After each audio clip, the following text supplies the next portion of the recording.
Hello everyone, today is 10th of October, now it's about 9 o'clock in the morning Moscow time.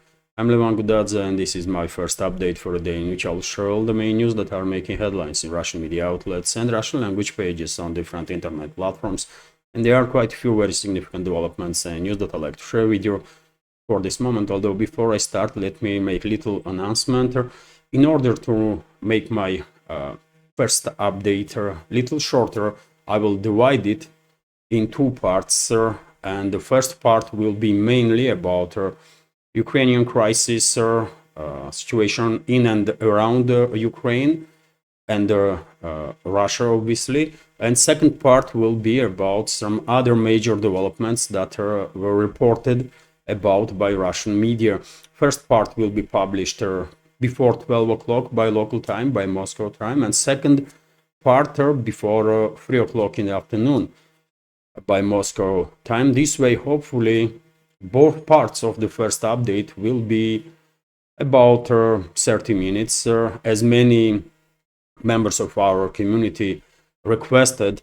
So I hope this will work, and then during the day, as usually, I will make a new episode of headlines, most likely somewhere on the streets or in Moscow, basically. And later on, late evening, I will publish second news update of the day on my Patreon and Boosty pages with all the additional news that will be reported by Russian media during the day. So hopefully these little changes will make programming more convenient for our community, for you. That being said, let's talk about news now. And first of all, I'll give you information from RIA Novosti that during the previous night, Russian air defense systems intercepted and suppressed 92 drones that were launched by Kyiv regime to strike deep inside Russian territory. To be more precise, 47 Ukrainian drones were intercepted over the territory of Krasnodar region of the Russian Federation, which is southern Russia. 12 drones over the Kursk region, 9 drones over the territory of Rostov region, 4 drones over the territory of Bryansk region, 2 drones over the Belgorod region, 2 drones over the Crimean Peninsula, 1 drone over the territory of Voronezh region. Also, 15 drones were intercepted over the aquatory of the Azov Sea.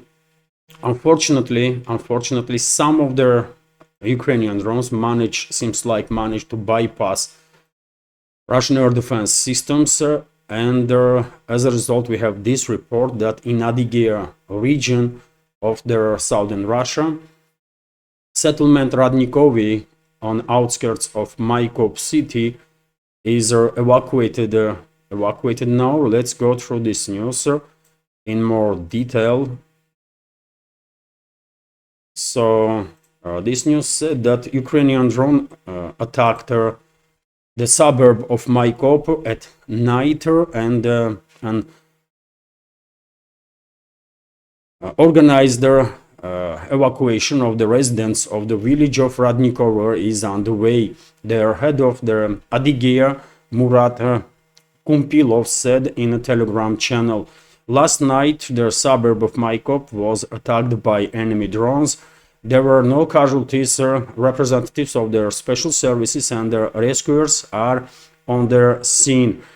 The fire is being eliminated by the firefighters of the Ministry of Emergency Situations. There is an organized evacuation of the residents of the village of Radnikovo. The reporter from local authorities said, and basically, I tried to find out more information what exactly was targeted by Kyiv regime in this direction, and seems like training ground was a target for a Kyiv regime, and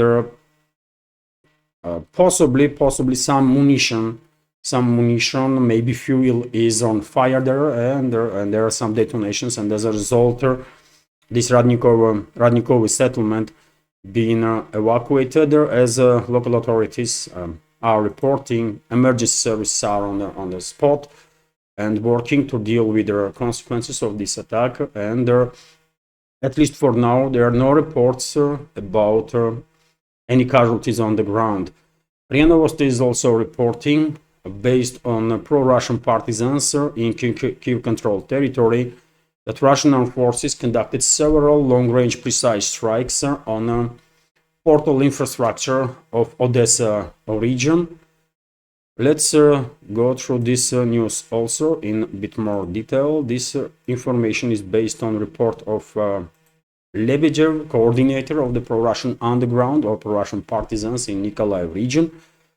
So the port area of Ilichevsk in Odessa region was hit. The coordinator of the Nikolaev's pro-Russian resistance, Sergei Lebedev, told the RIA Novosti several arrivals to the port area of the city of Ilichevsk, Ukrainian name Chernomorsk, Odessa region, where in the last half an hour one of the arrivals is double, which most likely means getting into a container with the fuel and lubricants, he said. So there were secondary explosions, as I understand. Sometimes these mechanical translations are not really working well. So after one of the strikes, there was a secondary explosions, which definitely indicates that most likely containers or warehouses were hit, where Kyiv regime was storing some weapons and munition. And probably many members of our community noticed that Russian side is quite active, especially recently, when it comes to long-range strikes in the southern sectors of the front line, in Nikolaev, Odessa regions. And reasoning is that Kyiv regime seems like actively, or NATO backers of the Kyiv regime are actively using now Danube River and vessels, different type of vessels, to transfer significant volumes of the weapons and munition to the Kyiv regime from with maritime routes, from the river Danube or after river through the Black Sea towards the Odessa port and portal infrastructure close to Odessa. And there are many reports, dear friends, lately about different vessels were hit by Russian forces that were carrying these weapons and munitions. Also, this morning, Russian media is reporting about explosions in Kryvyi Rog, which is temporarily controlled by Kyiv regime. I guess yet another strike, successful strike, had happened on military and logistics infrastructure of the Kyiv regime during the nighttime. Also, we have Vzгляд newspapers report that as a result of Russian Iskander long-range strike, Kyiv regime lost yet another Patriot air defense battery. I saw a video, dear friends, of this strike. Russian Defense Ministry shared video of the objective control of this strike, and on that video you can see several pieces of this Patriot air defense system. And as a result of strike, at least several pieces of the Patriot were destroyed, including command and control center of the Patriot. Vzгляд, without which rest of the equipment is basically cannot be used, obviously. Vzгляд newspaper is also reporting that well, in Ukraine we should expect some new waves of draft dodgers in Kyiv controlled territory that will run for their lives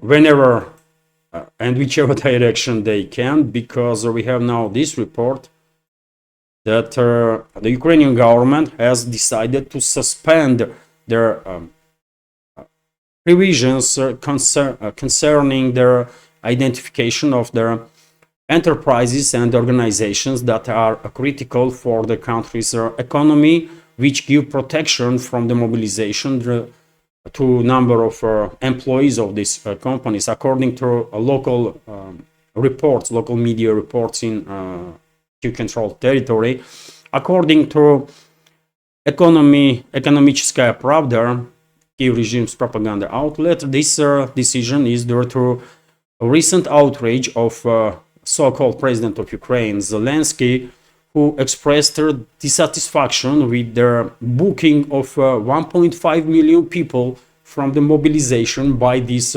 companies that previously was designated as strategical ones, and therefore employees of these companies were not mobilized.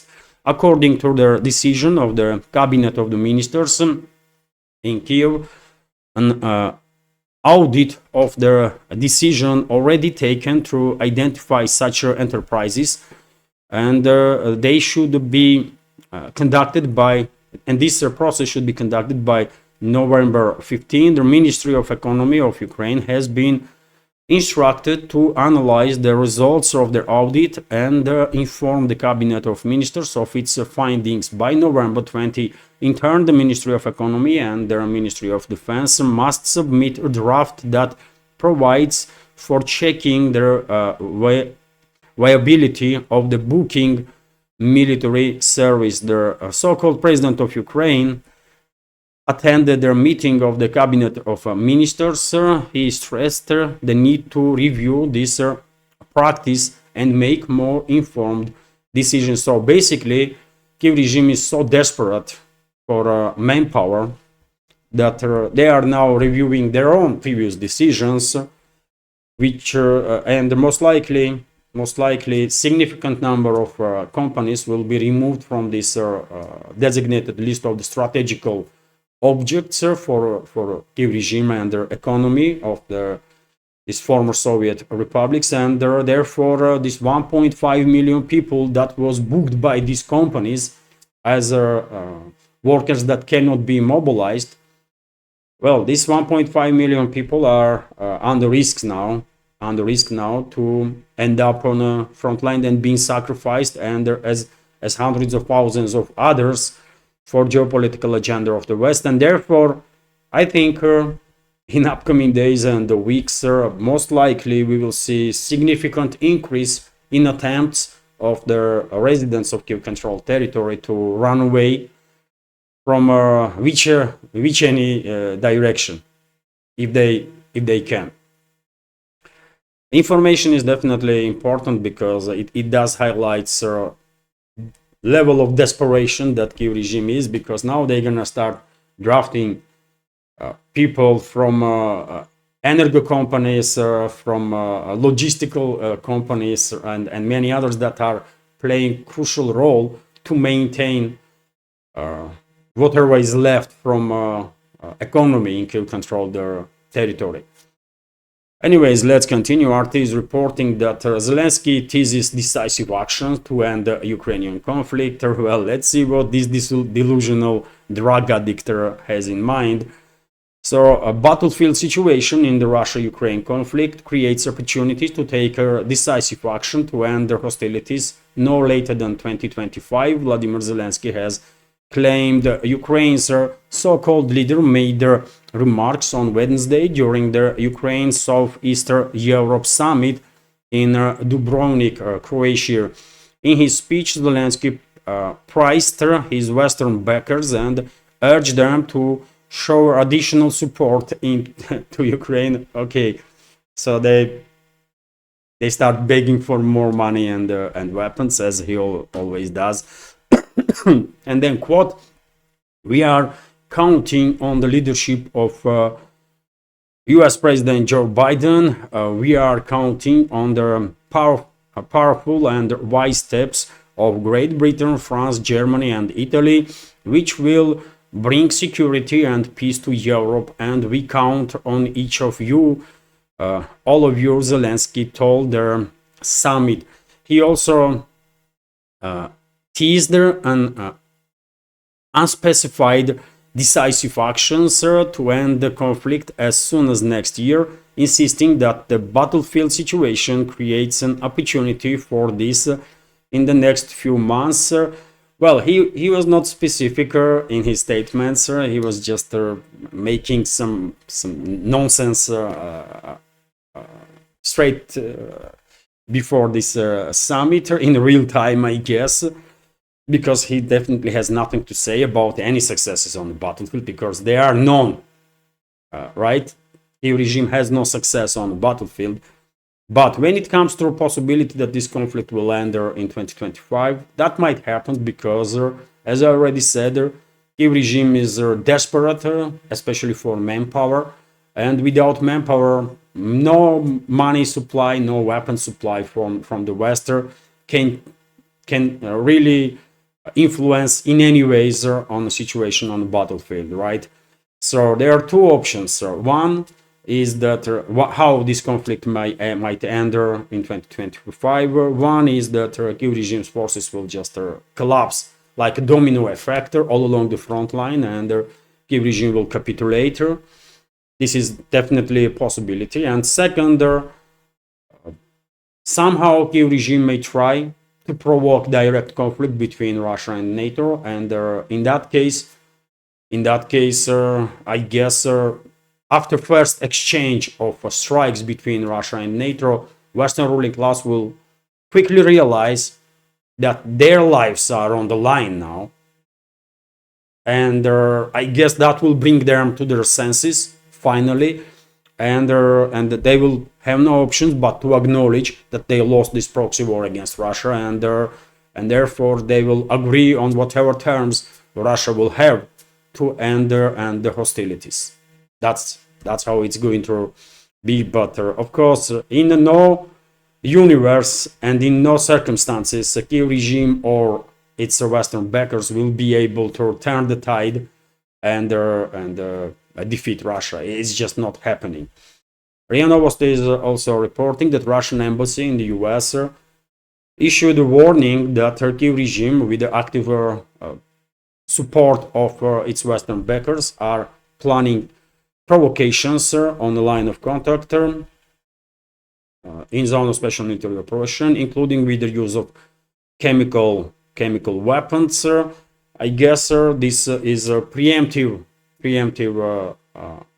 statements from Russian side, so that world community well informed what is in planning in Kyiv, in Washington, in London, and if anything like that happens, then world community will know who is behind the provocation. And on this very topic, we have this report from RT that Ukraine is receiving chemical weapons from the West. According to Moscow, the collective West has been facilitating the supply of banned toxic chemicals to Kyiv to be used as a chemical weaponry on the front lines. The Russian embassy in the UK has stated. So Russian diplomats in US and UK are quite active to inform the local public, first of all, so that they will know in what kind of criminal activity their governments are engaged in, and also obviously world community is watching and listening, and they will take in account also these statements of Russian diplomats. So the collective West has been facilitating the supply of banned toxic chemicals to Kyiv to be used as a chemical weapons. On their front lines, the Russian embassy in the UK has stated the Russian diplomatic mission made their remarks on Tuesday, responding to a new round of sanctions imposed by London.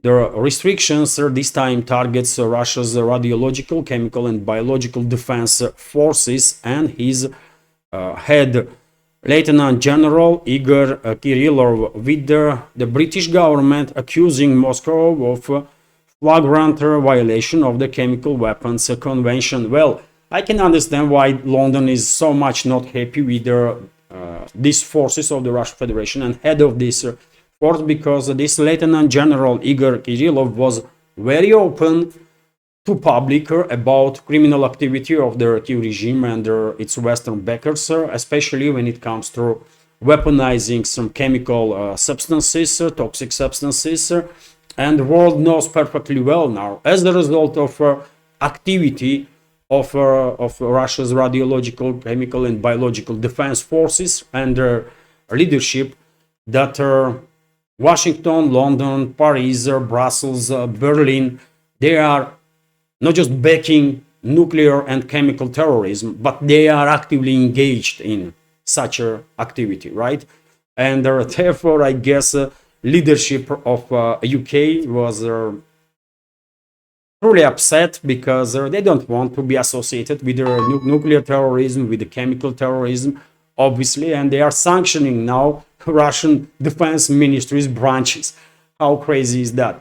I guess Russian, it will only make sense if in a retaliatory step, Russian defense ministry will designate UK's intelligence services and defense ministry and defense forces as a terrorist organizations. It will definitely make sense to designate leadership of UK even and MI6, MI5 and defense ministry of the UK as a terrorist organizations. If I was in charge here in Russia, I would definitely make such a step and cut all diplomatic ties with United Kingdom, all of it. I will completely ignore existence of UK until British people will regain control over their own country, over their own destiny, and will put in charge some adequate, decent human beings that are plenty in UK, but are ignored for whatever reason. Anyways, let's continue. You know, dear friends, you are informed, and the world community is informed that if any provocations on line of contact in zone of special military operation or in Syria, dear friends, then behind this chemical or biological provocation will be United States and United Kingdom and the Kyiv regime, obviously, and whoever else is backing these terrorists and mass murderers that are formally in charge of Kyiv-controlled territory. Let's continue, and I will end this first part of today's first update on this news that Russian victory will liberate Europe, according to top French historian. What a headline, isn't it? What a headline. Let's go through this news. So, a Ukrainian defeat would represent a victory for the Europe, French anthropologist Emmanuel Todd has claimed in an interview with the Italian news outlet Corriere di Bologna, published on Tuesday. According to Todd, who has stressed that he is not an explicit supporter of Moscow, if Russia were to lose in a Ukrainian conflict, this would allow European submission to the Americans to be prolonged for a century. The leading intellectual has argued that Europe has effectively delegated the representation of the West to the United States and has been paying the consequences ever since. He claims in an interview that nothing can be done to change this fact at the moment due to ongoing Ukraine conflict, but suggests that its outcome will decide the fate of Europe. If, as I believe, the US is defeated, NATO will disintegrate and Europe will be left free, Todd told their outlet, noting that it is unlikely that Russia would be compelled to a military attack Western Europe after establishing itself under the Dnieper River. Russia will have neither the means nor the desire to expand once the borders of pre-communist Russia are reconstituted. The Russophobic hysteria of the West, which fantasizes about the desire for Russian expansion in Europe, is simply ridiculous for a serious historian. He said a number of Western leaders have in recent months raised concerns that if Russia were allowed to defeat Ukraine, it would eventually set its sights on other European countries, which is a total nonsense, obviously. And well, let me tell you my opinion. I think this French historian definitely has a point. You may agree with him or not, but he has a point. There is a logic behind his statements, because once Russia will reestablish control over the historical Russian territory, that will be it basically, and significant. If we talk in terms of military, then significant buffer zone, security zone will be created between forward their installations of the NATO and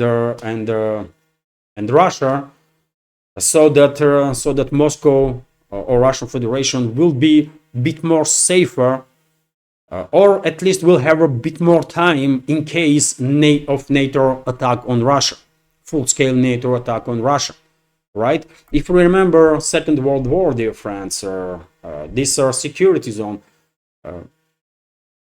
Ukrainian Soviet Socialist Republic and Belarusian Soviet Socialist Republics, they play as a role of shield of the rest of the country, isn't it? Because attack was coming from the west, right? And there are a significant number of enemy forces were destroyed and decimated exactly while they were trying to cross these steppe areas that are now, known or used to be known as a part of Ukraine, right? And when they reach Moscow, for example, or Southern Caucasus, our region, German forces were so depleted that they were just unable to carry on with their offensive, right? And that's why, from military standpoint, it does make crucial importance for Russia's security to have this shield on the western side. More territory, vastness of the area that will deplete, that will allow Russian forces to deplete enemy in case of yet another attempt of European states to strike Russia or conquer Russia, as it happened many times before in history, right? Napoleon tried, then Nazi Germany tried, and they're both, in both cases, basically main part of their forces, striking forces of their enemy were decimated in these steppe areas of so-called Ukraine that were known during the Soviet era as Ukraine. I don't recognize Ukraine, by the way, as a country. I just don't give a damn about Ukraine. It's a nonsensical entity. It should never exist. It was unforgivable mistake or unforgivable crime on part of Bolsheviks that they created this nonsensical non-entity that never existed before. It's a completely artificial thing, this Ukraine. It never existed in history. Bolsheviks created this nonsense, right? So that's why I am struggling to call these steppe areas Ukrainian, or because it's not Ukrainian, it's Russian, right? And before Russia established itself in this part, these territories was a part of Scytho-Sarmatian civilization that I am coming from, right? And there was no Ukraine there, nowhere, and no Ukrainians, because they never existed. So anyways, this historian definitely has a pointer. Once Russian armed forces will liberate all the historical Russian land, there will be no point for Russia to further, to think about further advances. I said many times before that I think Moscow will be comfortable if Western Ukraine will be reclaimed by Poland, Romania, and Hungary, because those territories used to belong to these countries in past. But rest of the Ukraine is a historical Russia, and have to come back to Russia. It will be correct. It will be historically right. And after that, obviously, Russia will not even think about any offensive operations. If not provoked, there is no way Russia gonna attack any entity in this world, right? And this historian points this out quite perfectly. Although I have to disagree with him that he is saying that Russia will have no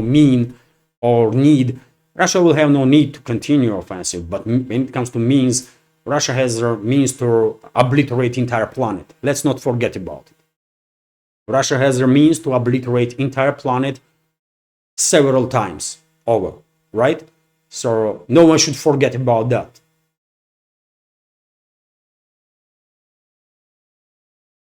Anyways, this is it for now. For this first part, I hope it's a short one. It is, dear friends, 30 minutes. And straight after this first part, I will record the second one. And as I said in the beginning, this second part with more news about major developments in this world will be published in a couple of hours' time. I hope this new approach will help me to create content that will be more shorter, first of all, and therefore more convenient for our bigger community to watch, because there will be one part 30 minutes, another 30 minutes, and the headlines are always short videos. So, and if you want more news from Russia, of course, you can always join our community on Patreon, where I have second updates and some additional content that are just about life in Russia. So yes, this is it for now. Hopefully you will find this first part of the first update interesting, informative, useful, and if so, please click that like button, leave some commentary just about anything, share your opinion, what you think about this new approach to the programming. And if you can, please share information about my channel in real life or on internet with your friends. And if you like my work, if you like my channels, if you want to support, you can do it with donation through PayPal or Boosty platforms, or you can, as I said, subscribe to my Patreon page. Monthly subscription on Patreon starts from $5, and monthly subscription on Boosty starts from about $6. So it always depends on exchange rate, obviously. All the links are on this video in the description box and in the pinned comment, including crypto wallet of mine. For quite a while now, I did not have any donation through crypto. But maybe sometime in the future, I don't know. But it was interesting, by the way. First time, I never had the crypto wallet. I created it for this project, and I had since I created this wallet, I had like free donations on crypto through this crypto wallet, which is interesting. I learned how to navigate in this field a little bit thanks to these donations. So anyways, all the links are on this video in the description box and pinned a comment. This is it for now. Have a great day and take care. And I hope you will find time to join me in a second part of today's first update. This is it for now. Bye.